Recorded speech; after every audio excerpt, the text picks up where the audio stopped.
गांव में पली बड़ी रीना की शादी शहर में रहने वाले सुमित से हो जाती है। रीना अपने पति सुमित और सास सरला के साथ खुशी खुशी रहती है। गरीबी में पली बड़ी रीना एक जुगाड़ू लड़की थी और हर काम में उसके जुगाड़ लगाने से उसकी सास बड़ी परेशान थी। एक दिन सरला अपनी बहू रीना से कहती है, रीना बहू देख तो मैं बाजार गई थी तो ये तकिए के नए कवर लाई हूँ। वो क्या है ना, पुराने वाले फट गए थे।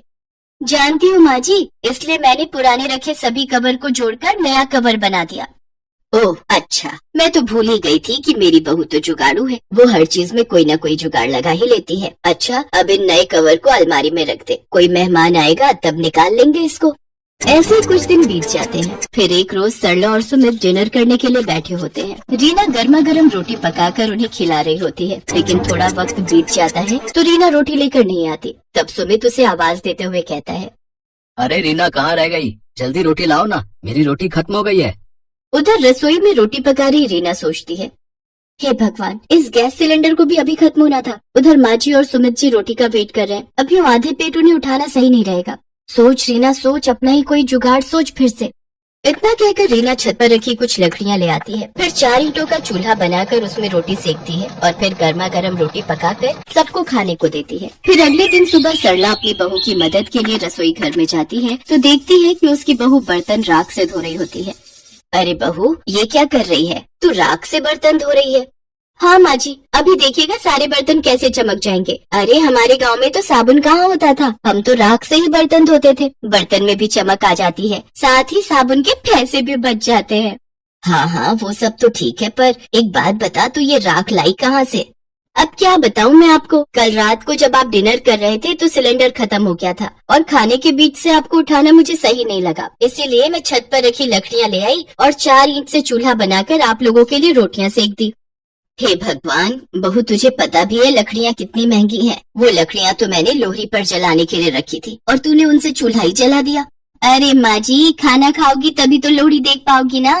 अरे मेरी जुगाड़ू बहू, घर पर एक और सिलेंडर भरा हुआ रखा था, तो उसे लगा लेती ना। माँ जी आप तो जानती ही हैं, मुझे सिलेंडर लगाना नहीं आता और खाने के बीच आप लोगों को उठाना जरूरी नहीं समझा। हाँ, कह तो तू बिल्कुल सही रही है, मैं तो भूल ही गई थी कि मेरी बहू को तो सिर्फ जुगाड़ लगाना आता है, दिमाग चलाना तो उसे आता नहीं। ये कहकर सरला वहाँ से चली जाती है। फिर एक दिन सुमित को ऑफिस जाने के लिए देर हो रही होती है तो वो जल्दी में नाश्ता करता है कि तभी पास में रखा पानी का गिलास उसके फोन पर गिर जाता है। ओह नो, ये क्या हो गया? क्या हुआ सुमित जी? मेरे फोन में पानी चला गया है और अब ये 1 हफ्ते के लिए बंद हो जाएगा। मेरी तो इम्पोर्टेंट मीटिंग्स थी, साथ ही मुझे अपने क्लाइंट्स को कॉल भी करना था। कुछ समझ में नहीं आ रहा है कि क्या करूं। आप चिंता मत कीजिए, मैं आपका फोन 1 दिन में ठीक कर दूंगी, तब तक आप मेरा फोन इस्तेमाल कर लीजिए। क्यों, तुम क्या 1 दिन में कोई जादू करने वाली हो क्या? अच्छा मुझे देर हो रही है, तुम जल्दी अपना फोन दो, मैं उसमें अपनी सिम लगा लेता हूँ। सुमित के ऑफिस जाते ही रीना उसके फोन को आटे के कनस्तर में डाल देती है। अगले दिन रीना सुमित को उसका फोन देती है तो वो जैसे ही फोन ऑन करता है तो वो पहले की तरह ही काम करना शुरू कर देता है। अरे वाह रीना, अब तुमने कौन सा जुगाड़ लगाया इसे ठीक करने में? जी आपके फोन में थोड़ा पानी चला गया था, इसलिए मैंने इसे सुखा दिया आटे के कनस्तर में डालकर। इसी तरह से रीना हमेशा किसी न किसी तरह अपना जुगाड़ लगा ही देती थी और अपने घर वालों की मदद किया करती थी। ऐसे ही कई महीने बीत जाते। फिर एक दिन सरला मच्छरों को भगाने के लिए कछुआ छाप का धुआं सारे घर में कर देती है, जिससे कि सुमित का गला बंद हो जाता है और वो कुछ बोल नहीं पाता। सुमित जी आज संडे है, बताइए तो आज आपके लिए खाने में क्या बनाऊं? सुमित कोई जवाब नहीं देता। कब से पूछ रही हूँ, आप कुछ बोलते क्यों नहीं? इसके बाद सुमित उसे एक पेपर पर लिख कर देता है कि घर में माँ ने कछुआ छाप जलाई थी, मुझे उससे बहुत एलर्जी है, जिस वजह से मेरी आवाज बंद हो गई है और अब इसे खुलने में 3-4 दिन लग जाएंगे। क्या 3-4 दिन? आप देखिए मैं आपका गला 1 दिन के अंदर ही कैसे ठीक कर देती हूँ। मैं अभी आपके लिए काढ़ा बना कर लाती हूँ, उसे आप दिन में 2 से 3 बार पियेंगे ना तो जल्दी से ठीक हो जाएंगे। ये कहकर रीना किचन में काढ़ा बनाने चली जाती है। दूसरी तरफ सरला को याद आ जाता है कि उसके बेटे को तो इस धुएं से एलर्जी है। हे राम, आज मेरे बेटे को मेरी भूल की वजह से काढ़ा पीना पड़ेगा। वो किचन में जाती है और रीना से कहती है, अरे बहू ये तू क्या कर रही है? सुमित को जब तक डॉक्टर की दवाई दिलवा कर नहीं लाएंगे वो ठीक नहीं होगा। तुम्हारा ये काढ़ा किसी काम का नहीं है। माँ जी ये काढ़ा बहुत ही कमाल की चीज है, आप बस मुझे 1 दिन का वक्त दो। अगर 1 दिन में इनकी आवाज वापस नहीं आती तो फिर हम इन्हें डॉक्टर के पास ले जाएंगे। सरला की लाख समझाने के बावजूद भी रीना उसकी एक नहीं सुनती और अपने पति को दिन में 2-3 बार काढ़ा बनाकर पिलाती है। अगली सुबह जब सुमित सोकर उठता है तो उसकी आवाज वापस आ चुकी होती है। अरे वाह, क्या कमाल है रीना तुम्हारे जुगाड़ में। इतनी जल्दी तो मैं डॉक्टर की दवाई से भी ठीक नहीं हो पाता जितनी जल्दी इस काढ़े से हो गया। देखा माँ, तुमने रीना के जुगाड़ का कमाल। हाँ हाँ बेटा, तू सही कह रहा है। तेरी आवाज तो पहले की तरह ही ठीक हो गई। मानना पड़ेगा बहू के जुगाड़ को। ये इस बार भी काम आ ही गया। अब तो मुझे बहू के जुगाड़ पर पूरा भरोसा हो गया है। ये हमें हमेशा सही फल ही देता है। तो मान गए ना आप लोग मेरे जुगाड़ को कि ये कोई नुकसान नहीं देता और हमेशा सही वक्त पर काम आता है। हाँ हाँ मेरी जुगाड़ू बहू। ये कहते ही सभी जोर जोर से हंसने लगते हैं। रमा, मैं तैयार होकर आता हूँ। ड्राइवर को ये बैग दे दो, गाड़ी में रख देगा। आज मेरी बहुत बड़ी मीटिंग है, ये बैग भूल ना जाऊं। संदीप ने बैग बोला था रखने के लिए, पर इसमें तो सामान है, ये निकालकर बाहर रख देती हूँ। संदीप तो मुझे ऐसे ही बेवकूफ कहते हैं। संदीप ऑफिस चला जाता है। शाम को वो गुस्से में ऑफिस से घर आता है और रमा को आवाज लगाता है। रमा, रमा, इधर आओ। मैंने तुमसे कहा था ना कि आज मेरी बहुत जरूरी मीटिंग है। मेरा बैग ड्राइवर को दे दो, वो गाड़ी में रख देगा। तुमने ड्राइवर को खाली बैग दे दिया। मेरी सारी फाइलें कहाँ हैं? आपने बोला था कि बैग गाड़ी में रखवा दो। आपने फाइलें बोला होता तभी तो रखवाती। बेकार में मुझे डांटते रहते हो। बहू आई अम्मा जी, मैं जा रही हूँ, मुझे अम्मा जी बुला रही हैं। अरे इसके साथ रहकर तो मैं भी बेवकूफ बन गया हूँ।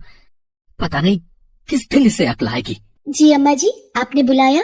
बहू मैं मंदिर जा रही हूँ, मेरे आने तक गैस पर करेले रख देना और बीच बीच में चलाती रहना।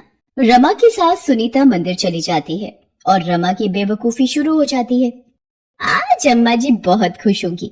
पहले मैं सारे करेले गैस पर रख देती हूँ। हाँ अब थोड़ी देर हो गई है, अब इन्हें चलाती हूँ, अब फिर रख देती हूँ। वैसे मैंने करेलों को बीच बीच में चला लिया है। अम्मा जी आने ही वाली होंगी। रमा की सास सुनीता मंदिर से वापस आती है और रसोई में जाती है। रमा ये क्या कर रही हो? करेले कहाँ हैं? अम्मा जी ये रहे करेले। आपने ही तो बोला था गैस पर रखने हैं और बीच बीच में चलाना है। मैं करेलों को चला रही हूँ। हे भगवान रमा बहू, मैंने कहा था करेले गैस पर रख देना, मतलब करेले की सब्जी बना लेना और चला लेना, मतलब सब्जी बनने तक हिलाती रहना। तो ऐसा कहना था ना अम्मा जी। आप मुझे जैसा कहेंगी मैं वैसा ही तो आपकी आज्ञा का पालन करूंगी ना। सुनीता और संदीप एक दूसरे की शक्ल देखने लगते हैं और गुस्से को पी लेते हैं। एक दिन तो रमा की बेवकूफी ने हद पार कर दी। संदीप ये कमरे का क्या हाल बना रखा है? इतनी मिट्टी है टेबल पर। अरे ये लैपटॉप, सारा दिन संदीप इस पर काम करते हैं। कितना गंदा हो रहा है ये। क्यों ना इसको अच्छे से धो दूं? रमा लैपटॉप को सर्फ के पानी में डुबोकर धो देती है और कपड़े सूखने वाली रस्सी पर टांग देती है। तभी संदीप आ जाता है। रमा, अरे रमा ये क्या किया तुमने? मेरा लैपटॉप। हाँ इस पर बहुत धूल मिट्टी हो रही थी, मैंने सोचा इसको अच्छे से धोकर सुखा देती हूँ। मैंने सही किया ना? रमा तुम सचमुच तुम बेवकूफ पत्नी हो। मेरा दिमाग खराब था जो तुमसे शादी की मैंने। रमा बहू तुम में जरा भी समझ है? लैपटॉप भी कोई धोने की चीज है? अब क्या बात है? क्यों इतना शोर मचा रखा है? मेरी इतनी समझदार बहू से अगर कोई गलती हो गई तो इस तरह से उसे क्यों डांट रहे हो? जाओ बहू, तुम रसोई में जाकर मेरे लिए एक गिलास पानी ले आओ। बाबूजी पानी घड़े का लाऊं या फ्रिज का?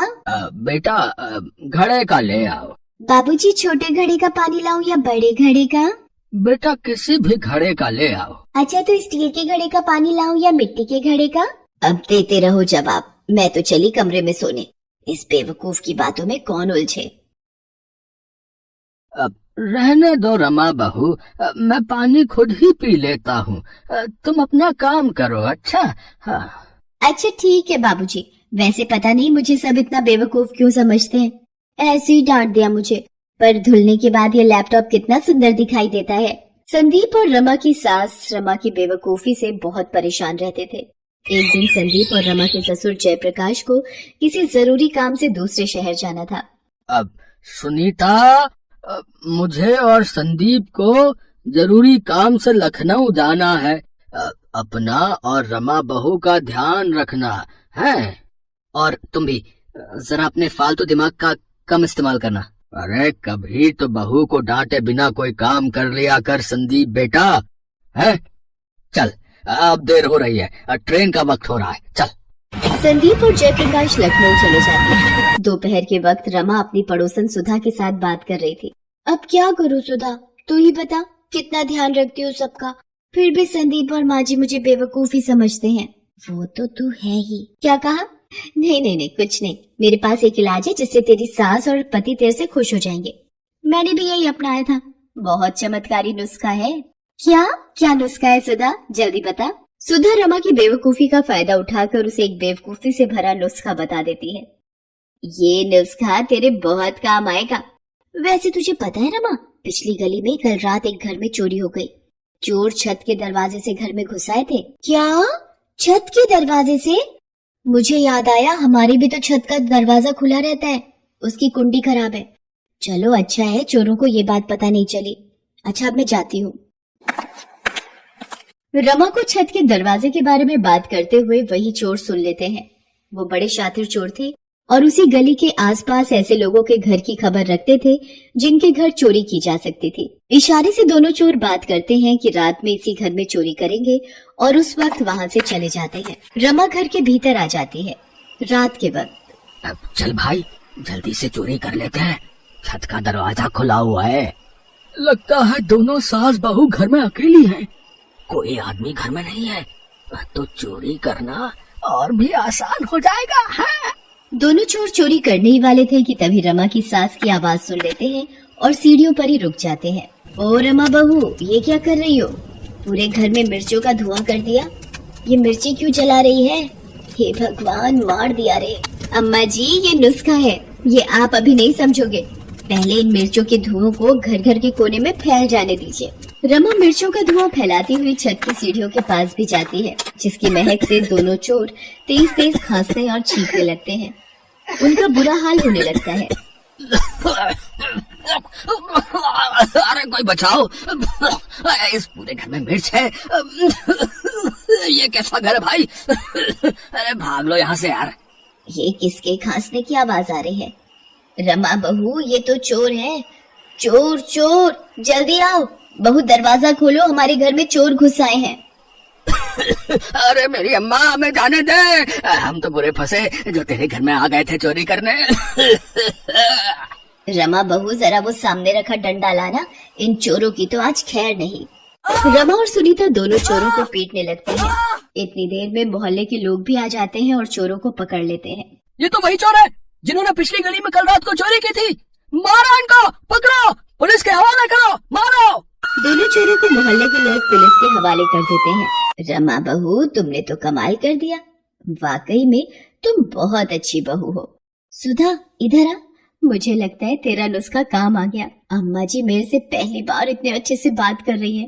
मिर्ची वाला नुस्खा अपना असर दिखा रहा है और उन्होंने मुझे अच्छी बहू भी कहा, नहीं तो हमेशा बेवकूफ बहू ही कहती है। सुधा अपना सा मुंह लेकर रह जाती है क्योंकि रमा की बेवकूफी भरे नुस्खे ने सच में उस दिन कमाल कर दिया। जयप्रकाश और संदीप जब वापस लौटते हैं उन्हें भी सारी बात पता चलती है और वो भी हंस हंस कर लोटपोट हो जाते हैं। रमा को अब भी यही लग रहा था कि ये शायद नुस्खे का कमाल है। संदीप की बेवकूफ पत्नी उस दिन सबके दिलों में अपने लिए प्यार ले आती है।